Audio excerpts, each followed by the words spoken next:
Hello friend, HDM online study channel में आपका स्वागत है। तो इस वीडियो में हम बात करेंगे नागरिकता, जो पॉलिटिक्स का मैं स्टूडेंट लेक्चर अपलोड कर रहा हूँ। तो यहाँ पर हम बात करने वाले हैं नागरिकता क्या होती है। तो देखिए, ये नागरिकता जो है ये भाग 2 में है, ठीक है, भाग 2 में। और अनुच्छेद जो है इसका अनुच्छेद 5 से लेकर 11 तक के अनुच्छेद का बारे में बताया गया है कि नागरिकता कैसे मिलती है, किन किन को नागरिकता मिल सकती है, और नागरिकता जैसे बाहर के लोग जो हैं उनको नागरिकता कैसे मिलेगी। तो ये सारे प्रावधान जो हैं ये कैसे मतलब किस संविधान के तहत आते हैं, इसके बारे में हम डिस्कस करने वाले हैं। तो देखिए, बात करते हैं। कोई भी देश अपने मूल निवासियों को कुछ विशेष नागरिकता देता है। जैसा भी कोई देश है, जैसे हमारा भारत है, तो भारत के निवासियों को एक विशेष अधिकार दिया जाता है, ठीक है। उसी को हम क्या बोलते हैं, नागरिकता बोलते हैं। इन अधिकारों को ही नागरिकता कहा जाता है। तो भारत में जो एकहरी नागरिकता है, ठीक है, भारत में क्या है, एकहरी नागरिकता है। और अमेरिका में दोहरी नागरिकता है। एकहरी नागरिकता का मतलब क्या है? एकहरी नागरिकता से ये तात्पर्य है कि हम भारत के लोग हैं, ठीक है, हम भारत के केवल नागरिक हैं।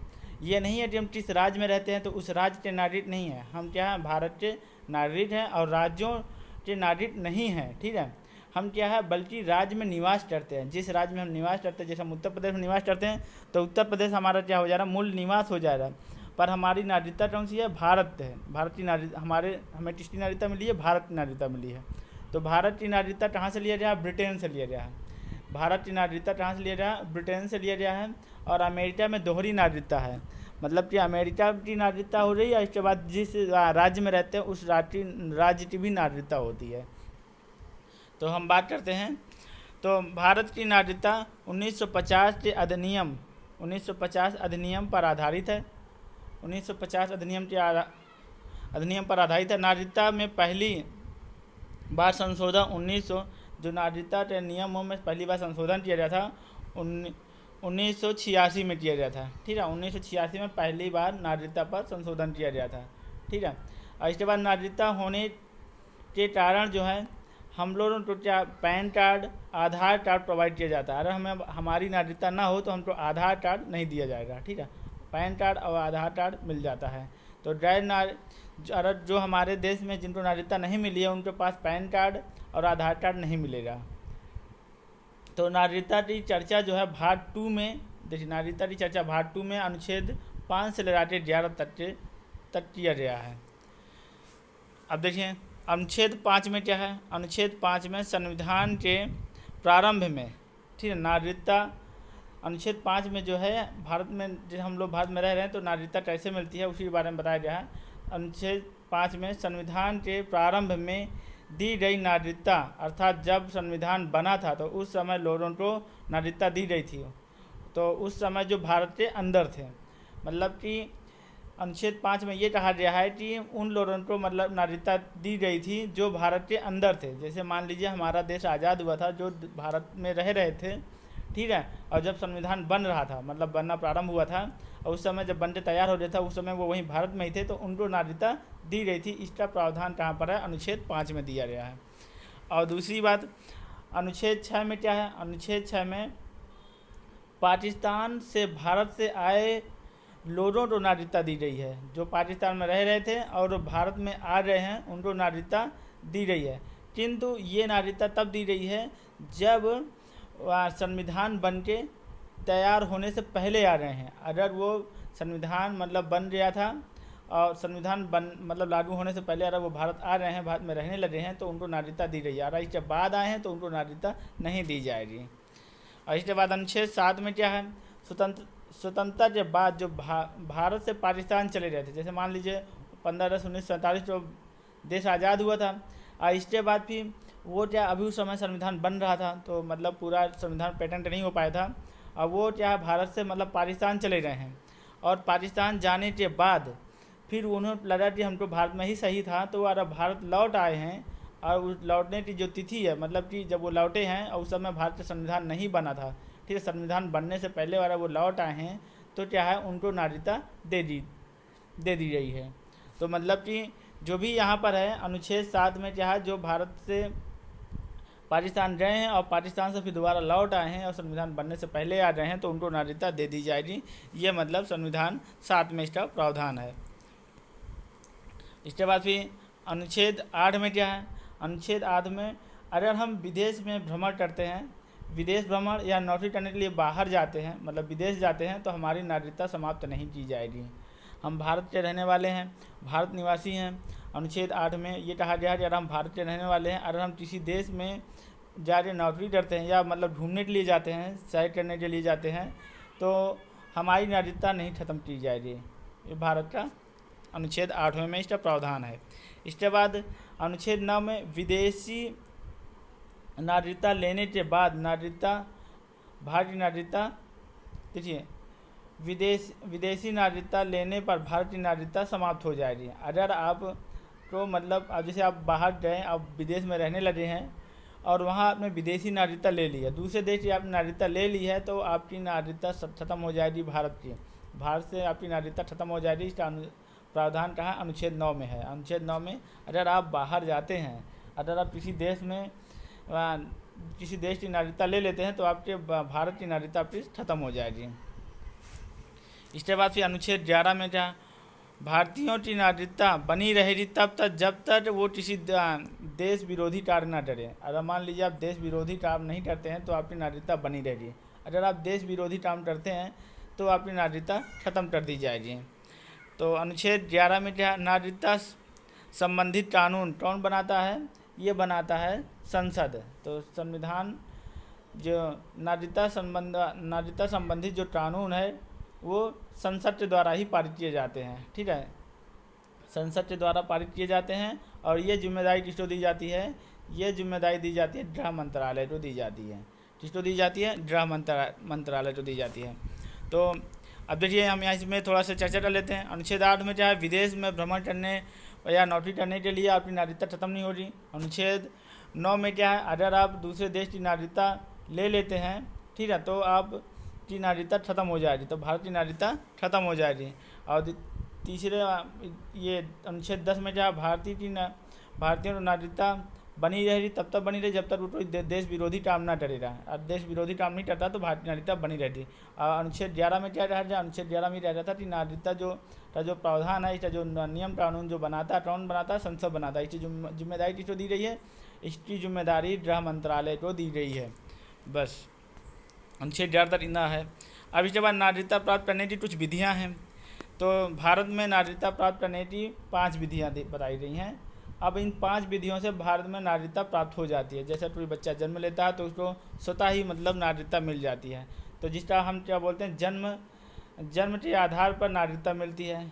जन्म के आधार पर भारत में जन्म लेने वाले सभी बच्चों को नागरिकता दे दी जाएगी। ठीक है, यदि उसके माता पिता भारत के नागरिक हैं, और उनके माता पिता में से कोई एक भारत का नागरिक है, तो उस बच्चे को नागरिकता मिल जाएगी। ठीक है, अगर भारत के नागरिक नहीं है, जैसे हम लोग हैं, अब हमारे जो लड़के बच्चे होंगे, तो उनको नागरिकता स्वतः ही मिल जाएगी। अब इसके बाद फिर देखिए, दूसरा नियम है नागरिकता लेने का दूसरा प्रावधान भी दे रखा है। विदेश में जन्म लेने वाले बच्चों को भी नागरिकता दे दी जाती है। अगर आप का लड़का विदेश में जन्म लेता है, तो उसको भी नागरिकता दे दी जाएगी। तो विदेश में जन्म लेने वाले बच्चों को भी नागरिकता दे दी जाती है।